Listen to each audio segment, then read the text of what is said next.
Hello, ওনারা বেগুন কেন আছেন আর মায়ের পেজের নতুন আরোগ্য ভিডিও তরণের স্বাগতম জানার।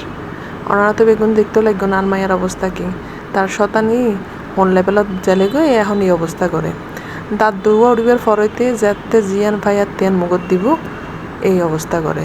এখন ফুটি ফুটি ইয়ার তো হাতের মধ্যে খেলনার জিনিস অনেক কিছু নাই, এর নিজের ঠ্যাং ফাইয়ে ঠ্যাঙিয়ান মুগর টানিলর আর ওলরে হরমারের কেন করিব। এই যে ওল হরমারিয়ার পর যদি একখানা ব্যথা পায় সন চেয়ারের অবস্থা কেন করেছেন মাইনসি হদে ফল বলে বেশি সতীর্ণয় করে, কিন্তু আর গো মাইয়ার শতানির শেষ নাই। প্রতিদিন নতুন নতুন কি শতানি আবিষ্কার করে ইতি নিজেও না জানে। আর আই তো দেখি এরা মাঝের মধ্যে অবাক হয়ে যাগে ইতিন গড়ে কি ইতিন শিখে হতুন নিজের হানার জিনিস একখানা নাহাইব, কিন্তু এই যে মানে আবি যাবি আতর হাসে জিয়ান ফাইব ইয়ান মুখ ভিতরে ঢুকে দিব। তো জানাবেন ওনারা হার বাচ্চাও ল্যাং করে আর বাচ্চার মতো।